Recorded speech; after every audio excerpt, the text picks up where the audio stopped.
Hello my dear students, today I'll discuss class 10th chapter control and coordination. अगर आप previous chapter की video देखना चाहें तो डिस्क्रिप्शन बॉक्स में लिंक है, वहाँ पे जाके क्लिक कीजिए और आप देख सकते हैं. So now I'll discuss control and coordination. अगर कंट्रोल एंड कोऑर्डिनेशन में देखें तो फर्स्ट जो डायग्राम है that is negative geotropism. Geotropism होता है movement of the plants towards the earth और द सॉइल. सिंस प्लांट का जो शूट पार्ट है वो सनलाइट की तरफ जाता है, सॉइल की तरफ नहीं जाता. दैट्स वाई द जो शूट पार्ट है जिसमें स्टैम्प है, लीफ है, वो नेगेटिव है, बट जो रूट है वो सॉइल या अर्थ की तरफ जाता है, वो पॉजिटिव जियोट्रोपिज्म है. अगर हम सेकेंड डायग्राम देखें तो जो प्लांट है वो मूव कर रहा है टुवर्ड्स सनलाइट, ये कहलाता है फोटोट्रोपिज्म. थर्ड डायग्राम देखें तो उसमें एक प्लांट दे रखा है टच मी नॉट, जो जैसे ही हम टच करते हैं वो ड्रूप्स हो जाता है, सारी लीव्स फोल्ड हो जाती हैं on touching a single finger. इस तरह के मूवमेंट को कहते हैं नास्टिक मूवमेंट. और ये जो नास्टिक मूवमेंट होता है वो नॉन डायरेक्शनल होता है. And the fourth is showing the growth of the plant, small then big and bigger one. तो ये जो चारों मूवमेंट दिखा रखे हैं, चारों मूवमेंट ही प्लांट्स के अंदर हैं, और जो ये मूवमेंट हैं वो होते हैं प्लांट्स के अंदर with the help of hormones. अगर हम देखें सारे लिविंग जो ऑर्गेनिजम्स हैं वो रिस्पॉन्ड करते हैं और रिएक्ट करते हैं to the change in the environment around them. और जो चेंजेस होते हैं एनवायरनमेंट के अंदर जिसमें ऑर्गेनिज्म रिस्पॉन्ड करता है और रिएक्ट करता है, वो कोई ना कोई स्टिमुलस होता है जिसकी वजह से वो रिस्पॉन्ड करता है. और जो स्टिमुलस होता है वो है heat, cold, touch, sound, smell etcetera. अगर हम डायग्राम में देखें तो प्लांट का ग्रोथ है विद द सनलाइट, जिसे हम फोटोट्रोपिज्म कहते हैं. और प्लांट काफ़ी खुश भी होता है जब सनलाइट आती है और फोटोट्रोपिज्म होता है. एनिमल और जो प्लांट है उनका जो रिस्पॉन्ड होता है वो अलग अलग मैनर में होता है. सारी एक्टिविटीज़ जो एनिमल के अंदर है वो कंट्रोल्ड होती है और कोऑर्डिनेट होती है with the help of two systems, nervous system and endocrine system. जो नर्वस सिस्टम है वो मैसेज कन्वे करता है इन ल्यू. जो एंडोक्राइन सिस्टम है वो हार्मोन रिलीज करता है, हार्मोन की वजह से रिएक्शन आता है. Hormones are the chemical messenger हैं जो असिस्ट करते हैं नर्वस सिस्टम को carry out the various function, and they are secreted by the endocrine glands. Endocrine glands ही हार्मोन को सिक्रेट करते हैं. हार्मोन हमेशा स्मॉल क्वांटिटी में सिक्रेट होते हैं और स्पेसिफिक इन फंक्शन होते हैं. हार्मोन्स जो होते हैं प्लांट के अंदर कोऑर्डिनेट करते हैं मूवमेंट को. अगर हम डायग्राम में जाके देखें तो जैसे ही हम टच करते हैं हॉट ऑब्जेक्ट को, तो जो हॉट ऑब्जेक्ट है वो स्टिमुलस है, और जैसे ही स्टिमुलस हमारी बॉडी या हैंड से टच होता है तो we are going to get a response. We just keep away our hand from the hot object, ये रिस्पॉन्ड आता है. So that is the response towards the hot objects. जो न्यूरॉन है वो स्ट्रक्चरल एंड फंक्शनल यूनिट है nervous system की. अगर हम पार्ट्स में देखें न्यूरॉन की, तो न्यूरॉन का जो पहला पार्ट है वो है डेंड्राइट. ये रिसीव करता है सिग्नल फ्रॉम अदर सेल्स. जो सेकंड पार्ट है वो है सेल बॉडी, ये ऑर्गेनाइज करता है और कीप करता है सेल फंक्शन को. थर्ड है जो सेल मेम्ब्रेन है वो प्रोटेक्ट करती है सेल को. उसके बाद एक्सॉन है जो इम्पल्स को जनरेट करता है. फिर नोड्स ऑफ रेनवियर है जो अलाउ करता है डिफ्यूजन ऑफ आयंस को. फिर श्वान सेल्स है जो माइलिन शीथ को प्रोड्यूस करती है. फिर एक्सॉन टर्मिनल है जो जंक्शन बनाता है विद अदर सेल्स, यानी कि जो न्यूरॉन है वो अदर सेल से भी अटैच होता है. माइलिन शीथ होती है जो इंक्रीज करती है स्पीड को, जो सिग्नल आ रहा है. और जो एक्सॉन है वो ट्रांसफ़र करता है सिग्नल को to other cells and organs. और जो न्यूक्लियस है वो कंट्रोल करता है एंटायर फंक्शन.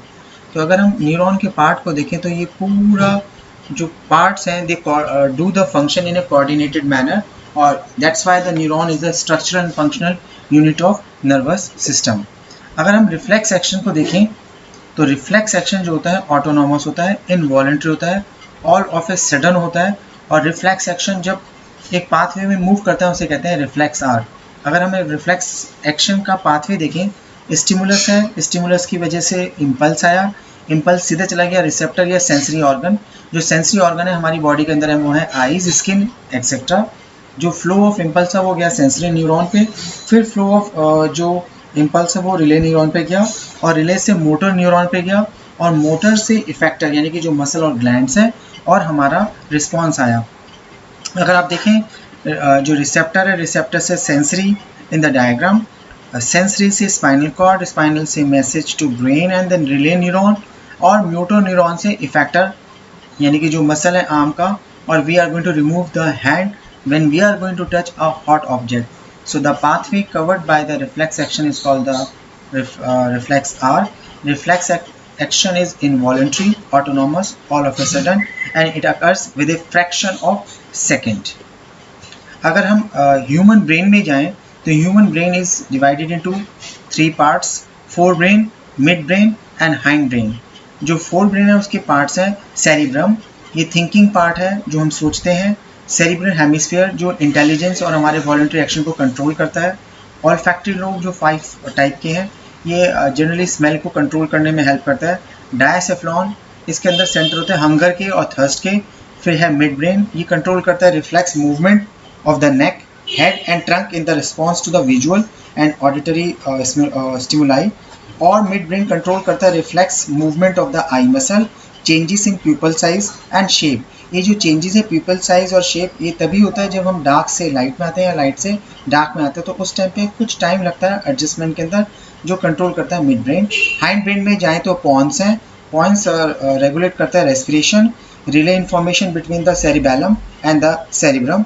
जो सेरिबेलम है वो मेंटेन करता है पोस्चर, उठना बैठना और balance of the body, enable us to make the precise and accurate movement. और जो मेडुला ऑब्लोंगेटा, जिसे हम कहते हैं मेडुला ऑब्लोंगेटा, ये कंट्रोल करता है involuntary action which are not in our control such as breathing. And it is also the controlling centre for the reflexes such as swelling, coughing and vomiting.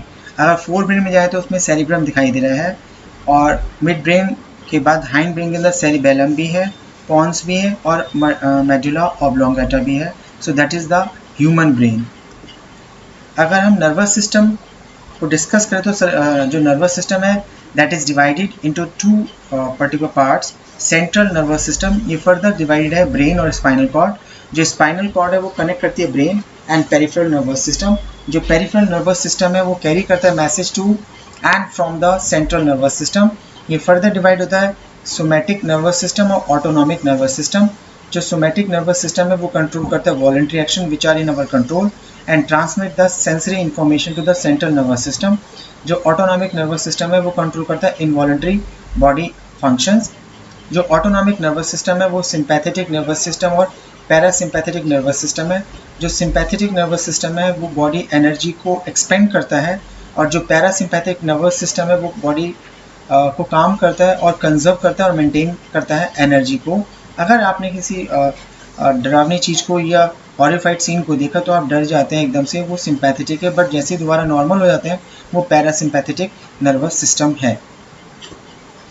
अगर हम CNS देखें, central nervous system, तो जो brain है that is protected by 3 main layers. The bony skull that is a cranium, and उसके अंदर जाके cerebro spinal fluid है जो प्रोटेक्ट करता है जर्क से और शॉक से. और 3 मेनिंजेस है जिनका नाम है dura mater, arachnoid mater and pia mater. So जो ब्रेन है is protected by the 3 main layers, the cranium, the cerebro spinal fluid and the meninges which are dura mater, arachnoid mater and pia mater. Thank you very much. If you like, please subscribe my channel.